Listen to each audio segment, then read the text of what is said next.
안녕하세요. 불용입니다. 자, 오늘 이 시간에는요, 오늘 오전이었죠. 오전에 발표가 됐던 이사 부동산 공급 대책에 관련된 이야기를 좀 한번 해보도록 하겠습니다.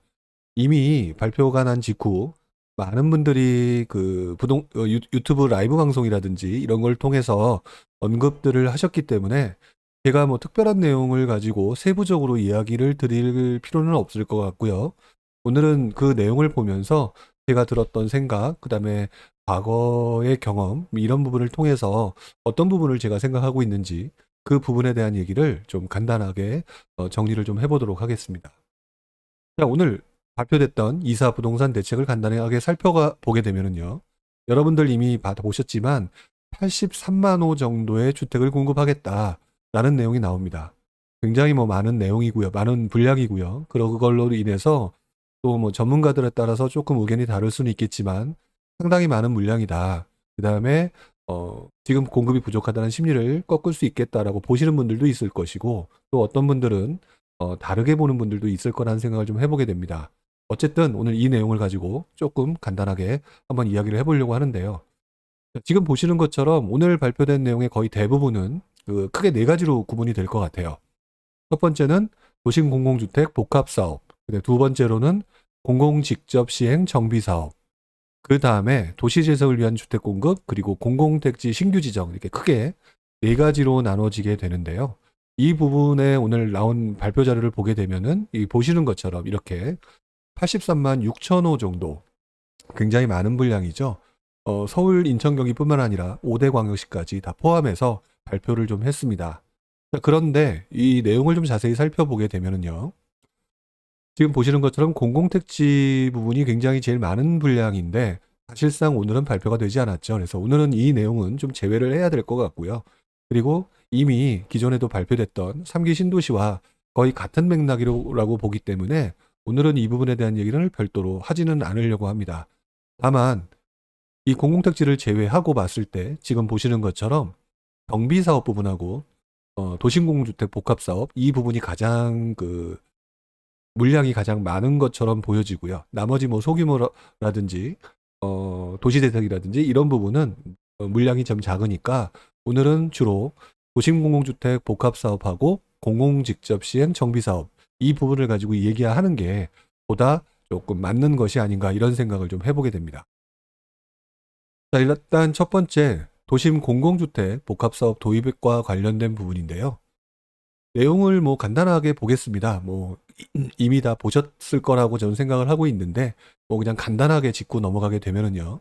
지금 보시는 것처럼 신개발 모델이라고 좀 표현을 하고 있죠. 역세권, 준공업지역, 그다음에 저층 주거지 등 기존 민간 사업으로 개발이 어려워서 더 이용되거나 노후화되고 있는 지역에 대한 신개발 모델이다. 근데 이제 이 내용을 좀 자세하게 보게 되면 결국에는 그동안 우리 정부가 계속해서 좀 추진을 해왔던 역세권 고밀도 개발이라든지 준공업지구 이제 용적률 향상이라든지 이런 부분의 맥락과 거의 다 있다고 보기 때문에 거의 같은 내용이라고 보시는 게 좀 맞지 않을까 이런 생각을 좀 해봅니다. 거기 나와 있는 내용에서 이렇게 보시는 것처럼 이렇게 용도 지역을 변경하거나 또는 방향을 해서 결국에는 이제 주택을 좀 많이 짓겠다 이런 부분인데요. 한 가지 조금 내용을 보면서 아쉬웠던 부분은 이 지역에 대해서 개발을 하겠다라고 하는 부분은 좋은데 내용 중에 주차장이라든지 이렇게 뭔가 사람들이 살고자 하는 지역에 좀 편의적인 부분이 조금 부족한 부분이 있는 상태에서 너무 물량을 늘리는 데 좀 집중한 부분도 없지 않아 있지 않느냐 이런 생각을 좀 하게 만드는 그런 부분인 것 같습니다. 어쨌든 뭐 큰 틀로 봤었을 때는 그동안 계속 얘기를 해왔던 그 부분에 대한 거를 좀 더 세부적으로 정리를 해놨다 이렇게 좀 표현할 수가 있겠죠. 자, 어쨌든 이런 부분에 대한 물량 증가로 인해서 많은 사람들이 내가 할 수 있는 것이 좀 많아지겠구나 이렇게 생각할 수 있는 소지를 만드는 거에 대해서는 긍정적인 부분이 분명히 있다 이렇게 말씀을 드릴 수가 있을 겁니다. 물론 또 반대적으로 그 부분이 과연 지금 사람들이 필요한 물건들을 얼마나 제공할 수 있느냐라고 하는 부분, 그리고 이 부분이 과연 속도가 얼마나 진행되겠느냐, 이 부분도 한 번쯤 고려를 좀 해봐야 되겠죠. 그 다음에 이제 나오는 내용 중에 하나가 공공직접 시행 정비사업 도입이라고 하는 부분인데요. 지금 보시는 것처럼 재개발, 재건축에 새로운 공기업 직접 시행 방식을 신설하겠다라고 하는 내용이 나와 있습니다. 뭐 한마디로 표현해 보게 되면은요, 공공이 단독으로 이 부분을 진행을 하겠다라고 하는 부분인데요. 뭐 내용처럼 관리 처분이 아닌 현물 선납 방식으로 진행하겠다라는 내용인데, 뭐 다 필요 없이 공공이 모든 것을 소유권 이전까지 받고 난 다음에 직접적으로 진행하기 때문에, 뭐 재개발에서 발생할 수 있는 이런 어떤 사업 진행 지연이라든지 이런 부분을 충분히 단축시킬 수 있고, 뭐 사업에 관련된 리스크를 공기업이 부담하게 되니까 굉장히 좋은 것이다, 이런 식으로 표현을 좀 하고 있습니다. 근데 한편으로는 조금 아니지 않나라고 하는 부분도 좀 있는 것 같아요. 뭐 예를 들어서 지금 현재 공공 재개발처럼 일반 좀 재개발 같은 경우나 재건축이나 이 부분이 공공 쪽에서 못하게 했기 때문에 사실 지연되는 리스크가 상당히 컸던 부분이 있고, 이 부분을 공공이 가져감으로 인해서 이 리스크는 사실상 없어지는 거나 다름이 없다라고 봐야 되는데, 이것을 공공기업이 공공 부분이 부담을 한다, 이 표현 자체는 조금 맞지 않지 않나, 이런 생각도 해보게 되는 약간 이런 부분이 좀 있는 것 같고요. 이 부분에 대한 참여를 좀 활성화하기 위해서 지금 보시는 것처럼 상당히 많은 부분에 대한 메리트를 부여하겠다, 이런 얘기를 좀 하고 있습니다. 뭐 예를 들면은 조합원에 대해서 추가 수익을 보장을 하겠다. 뭐 기존의 정비 계획보다는 10%에서 30% 이상 추가 수익을 보장하겠다라고 했는데요. 정부가 이렇게 보장을 하겠다라고 얘기하는 경우는 극히 드문데, 뭐 나름대로 활성화를 위해서 나온 어떤 방법이겠죠. 더구나 밑에 보시게 되면 재건축 초과 이익 부담금 미부과를 한다라든지, 양도세 비과세라든지, 또는 재건축 조합원 2년 거주 의무를 미적용한다든지, 이런 내용을 가지고 보게 되면 상당히 메리트가 있다, 이렇게 생각할 수가 있을 겁니다. 근데 어쨌든 그 공공이라고 하는 쪽이라 하더라도 분명히 이게 사업이라고 하는 부분이기 때문에, 이게 과연 조합원들한테 그만큼 혜택을 줄지도 좀 자세하게 좀 살펴볼 필요는 있겠죠. 자, 왜 그러냐면은 바로 이 부분 때문에 그렇습니다. 지금 보시는 것처럼 사업구역에 대해서 투기 수요가 유입을 방지하기 위해서 대책 발표일 이후 2월 4일이죠.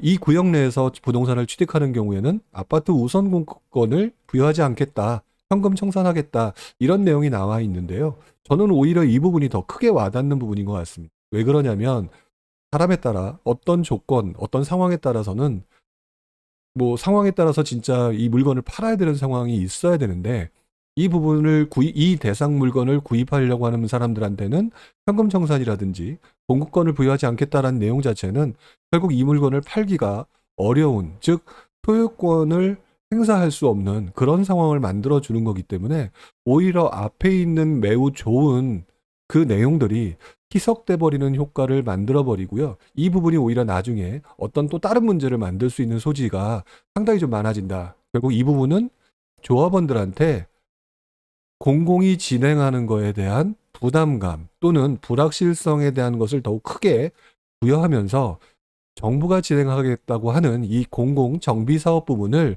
오히려 지연시킬 수 있는 소지가 상당히 많다, 이렇게 표현하는 게 맞다라는 얘기입니다.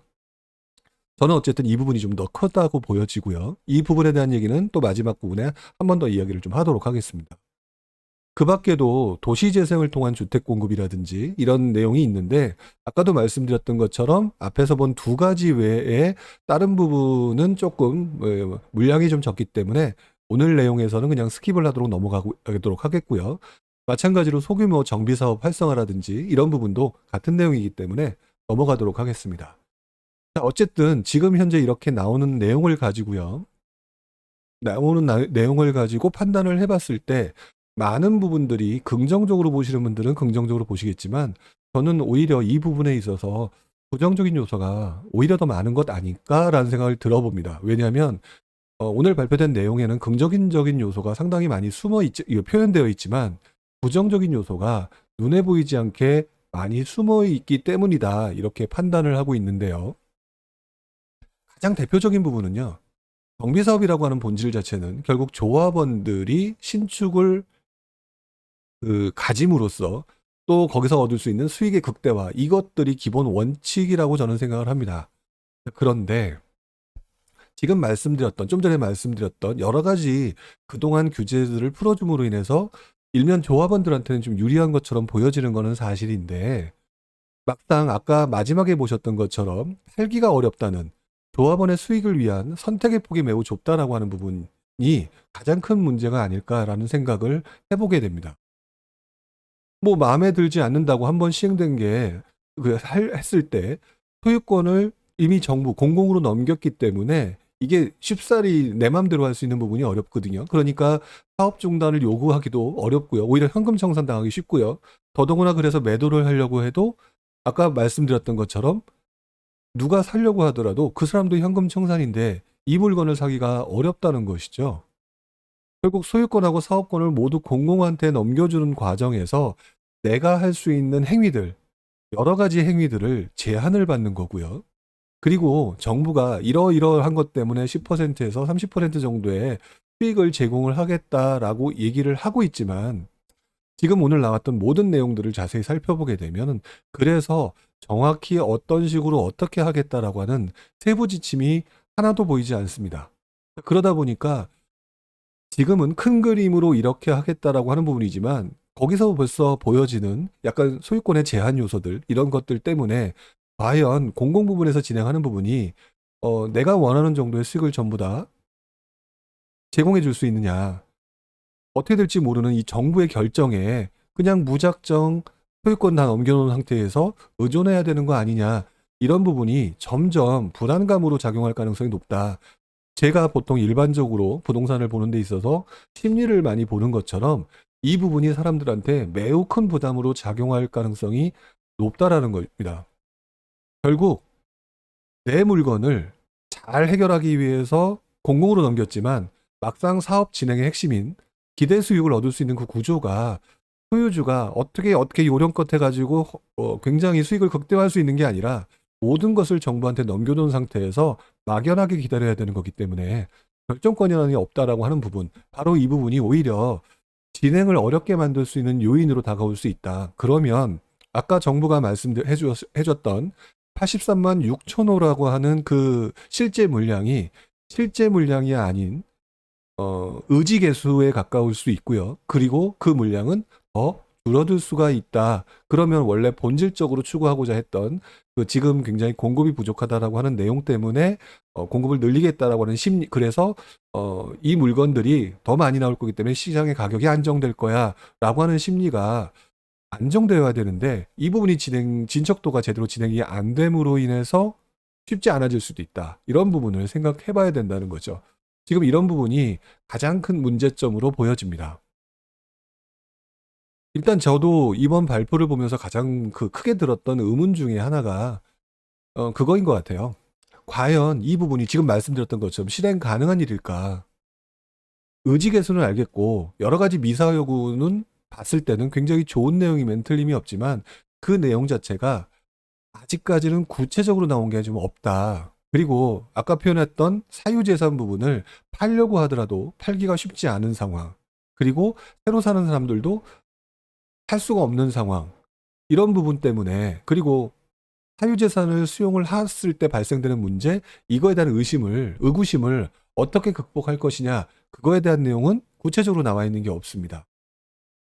이런 사유재산 침해 여부 문제 때문에 사람들이 이 부분을 앞으로 계속해서 문제 삼을 것 같고요. 그러므로 인해서 진행 과정이 조금 진척도가 제대로 진행이 되지 않을 수도 있다.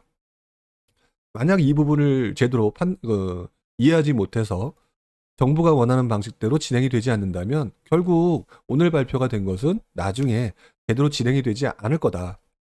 그리고 그 재개발 또는 지역 같은 경우는 그 안에 빌라라든지 단독주택이라든지 상가라든지 역시 많은 소유주들이 있을 겁니다. 이분들도 역시 되게 생각들이 다를 거예요. 빌라를 가지신 분과 단독과 그다음에 상가의 소유주의 생각이 다른데, 이 수많은 사람들의 빌라만 다 모여 있다고 해도 그분들의 그 생각들을 한꺼번에 모으기가 어려운데, 입장이 다 다른 이분들을 과연 어떻게 소유권을 전부 다 넘겨받을 수 있을 것인가, 생각이 전부 다 다를 텐데 이 부분에 대해서는 저는 쉽지 않을 것 같다. 이런 생각이 들고요. 그리고 가장 중요한 부분이 오늘 의지개수로 83만 6천 원 나왔지만 그래서 언제 가능한 일인가 라고 하는 거에 대해서 구체적인 답변은 존재하지가 않습니다. 즉 의지는 있는데 구체적인 해결 방법과 시기가 없다는 것이죠. 이 말은요. 지금 정부가 오늘 했던 내용의 목적 자체가 앞으로 21년, 22년, 23년 이렇게 공급 물량이 부족하다. 그러니까 공급을 늘려줄게 라고 하는 부분이 지금 말씀드렸던 것처럼 바로 이 시기에 나오는 물량들이 아니라 지금 이렇게 여러 가지 진척도의 제한 요소가 진행되면서 그 이후에 나오는 거라면 사실상 이번 대책 자체가 실제 효율적인 대책이 아닐 수가 있다는 말이 되겠죠. 그 부분을 지금 사람들이 의문을 가지고 있는데 이거에 대한 내용은 안 보인다라는 겁니다. 그러다 보니까 사람들이 계속해서 의구심을 갖고 있는 게 지금 현재의 모습으로 보여지고요. 만약 그 의구심이 실제로 느껴진다면 더더구나 지금 분위기, 공급은 줄어들고 매수 심리가 늘어나는 이 심리를 막기는 어려울 수도 있다. 이런 부분에 대해서 정부가 좀 더 뚜렷하게 뭔가 보여준 부분이 없다. 이렇게 말씀을 좀 드려야 될 것 같아요. 이번 발표 내용을 보면서요. 저는 과거와 비교해 볼 만한 것이 무엇이 있었을까라고 잠깐 생각을 좀 해봤습니다. 생각을 해봤더니요. 진한장 2006년 이후에 뉴타운 사업과 상당히 좀 유사하다라는 생각을 좀 했었던 것 같아요. 예를 들어서 진한장 같은 경우는 2007년이었을 겁니다. 2007년 초, 2006년 말 아마 이때 건설교통부 장관이 그 당시 바뀌면서 지금 변창흠 장관이 들어오신 것처럼 그때도 새로운 장관이 들어섰죠. 그러면서 공급 확대를 기본으로 잡았고 그 공급 확대를 기본으로 잡았던 것 중에 대표적인 대책 중에 하나가 뉴타운 정책이었습니다. 뉴타운 정책으로 진행했던 부분인데 그 뉴타운 정책과 마찬가지로 지금도 그동안 진행해 오려고 많은 얘기가 오고 갔던 역세권 고밀도 개발이라든지 중공업지구라든지 뭐 이런 부분, 그다음 공공재개발이라든지 이런 부분들을 좀 더 구체화한 얘기라고 볼 수가 있겠죠. 문제는요. 그 당시도 그렇게 나왔었던 부분이지만 그때의 결론은 이 사업이 제대로 진행되지 않았다는 사실이었습니다.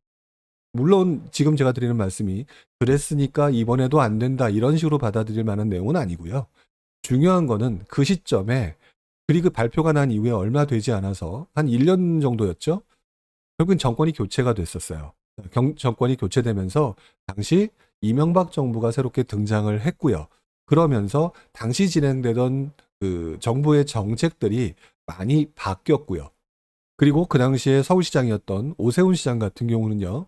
그 당시 진행됐던 뉴타운 같은 경우는 3차 뉴타운, 4차 뉴타운 계속해서 발표를 하다가 어느 순간에는 뉴타운 개발을 포기하겠다라는 내용을 얘기를 했고요. 결국 그 이후에 등장했던 박원순 서울시장에 의해서 뉴타운은 거의 중단되다시피 했었죠. 결국 그때 발표됐던 공급 확대에 대한 이야기는 사라져버리고요. 그리고 당시 등장했던 이명박 정부의 보금자리 주택 정책으로 바뀌면서 분위기가 완전히 달라졌죠. 이번에도 마찬가지로 지금 현재 정권의 다음번 그 대통령 선거가 내년으로 잡혀 있는 상황이라고 한다면 현재로서 이 정책이 계속 진행될지도 의문을 가진 사람들이 분명히 있을 거다. 이런 부분에 대해서 생각을 좀 해볼 필요가 있다라는 생각을 좀 해봅니다. 그래서 저는 이번 내용이 그래서 이번에도 안 될 거다 뭐 이렇게 표현하는 게 아니라 이번에 정책 발표가 무조건 다 된다라고 보기에는 사실상 그동안의 경험으로 봤었을 때는 지연될 가능성도 분명히 존재하는 거 배제할 수 없다라고 말씀드린다는 의미고요. 물론 이제 정권이 교체가 되지 않고 그대로 이어진다면 어느 정도 지금 진행이 되겠죠. 그럴 때는 좀 다른 문제지만 지금 현재로서는 바로 이 부분을 좀 생각해 볼 필요가 있다라고 말씀을 좀 드릴 수 있을 것 같아요. 결국에는요.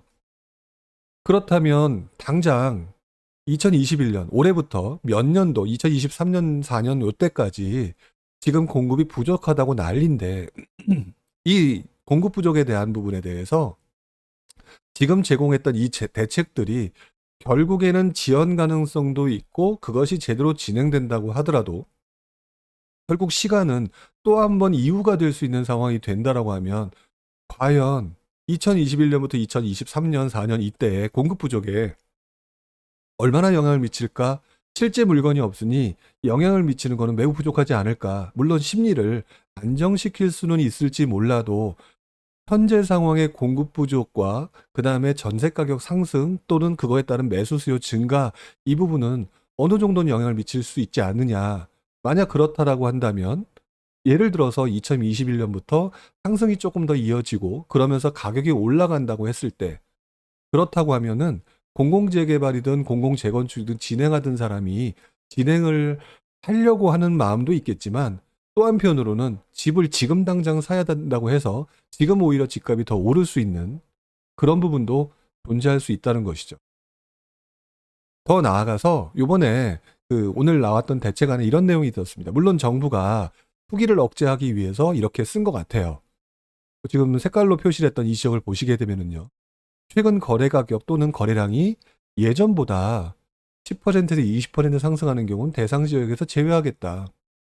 그다음에 정책에 참여를 희망하는 지역도 가격 상승이 관찰되는 경우 사업 선정 대상에서 제외하겠다. 근데 좀 전에 보셨던 21년부터 23, 4년까지의 본질적인 주택 공급이 부족하다면 가격이 상승할 수밖에 없는 구조고요. 그렇게 상승할 수밖에 없는 구조 안에서 지금 보여드렸던 공공재개발에 선정된 만약 그 지역이 그 물건을 팔 수 없다라고 한다면 그리고 황금 정상을 다할 수 없다면 그 대상 지역은 가격이 오르질 못하겠죠. 그러면 지금 현재 오르고 있는 지역을 보면서 오르지 못하는 물건을 가진 쪽에 불만은 늘어날 수밖에 없을 것이고요. 결국 이 재개발, 공공재개발과 같은 이런 사업 자체를 반대하는 사람들이 늘어날 수 있는 소지도 매우 높아지게 되어 있습니다.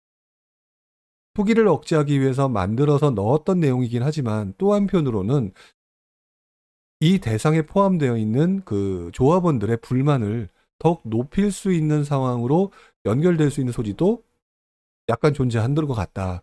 자, 이런 부분을 좀 생각을 해봐야겠죠. 자, 그래서 지금 상황에서 판단을 해보게 되면 어쨌든 이 정책 자체가 좋은 의도로 한 것 같으면 틀림이 없는데 군데군데 좀 구멍이 좀 뻥 뚫려 있는 듯한 느낌도 상당히 많다. 그 부분이 사람들이 원하는 것들을 제대로 다 케어할 수 있는 상황은 아닌 것 같아 보이기 때문이죠. 그리고 지금 당장은 아니지만 더 가장 큰 문제는요. 이 정책이 가장 굉장히 잘 돼서 뭐 정권이 교체되지 않아서 꾸준히 잘 이어진다 하더라도 결국 물량이 한순간에 급격히 늘어나는 그런 상황도 발생될 소지가 있을 겁니다. 그렇게 되면은요. 지금 현재 상승됐던 어떤 가격들, 공급 부족에 대한 단기적인 상승 부분이 계속 이어지다가 물량의 증가로 인해서 장기적으로는요. 가격의 진폭을 키우게 만드는 왜냐하면 물량이 바닥에 쏟아지는 경우에는 가격의 진폭을 키울 거고요. 하락 진폭을 키울 것이고 그 하락 진폭을 키우게 되면 그 지역뿐만 아니라 외곽 지역의 가격 진폭까지도 더욱 크게 만드는 즉 시장의 안정을 추구하고자 하는 정부의 목적에 반하는 시장의 진폭을 점점 더 폭을 키우는 그런 문제점을 만들어낼 소지도 지금 어느 정도 내포되어 있다. 그렇기 때문에 지금 현재 상황으로 봤을 때는 여러 가지의 구멍이 조금 존재하는 듯하다. 이렇게 말씀드리는 게 오늘 대책을 보고 난 다음에 들었던 저의 개인적인 생각이었습니다. 자, 어쨌든 이번 정부의 정책이 뭐 선의로 했던 또는 여러 가지 목적을 가지고 했던 간에 중요한 거는 공급의 확대라고 하는 부분이겠죠. 하지만 냉정하게 말하게 되면 단기적인 공급 증가보다는 심리의 안정에 좀 더 집중한 것이 아닌가라는 생각이 드는 게 조금 우려스럽고요. 또한 이 부분이 나중에 장기적으로 물량이 쏟아지는 상황이 왔었을 때는 또다시 시장의 불안정성을 만들 수 있는 그런 문제도 존재하는 대책인 것 같다. 이렇게 보는 게 오늘 제가 본 이 정책의 큰 흐름이지 않을까 이런 생각을 좀 해보게 됩니다. 여러분들도 이 내용을 한번 잘 생각을 해보시고요. 그리고 여러분들이 수많은 다른 전문가들의 의견도 한번 들어보시고 여러분들이 투자하시는데 좀 더 좋은 판단을 하셨으면 좋겠습니다. 자, 오늘은 저는 여기까지 하도록 하고요. 다음에 또 다른 내용을 가지고 찾아뵙도록 하겠습니다. 고맙습니다. 다음에 뵙겠습니다.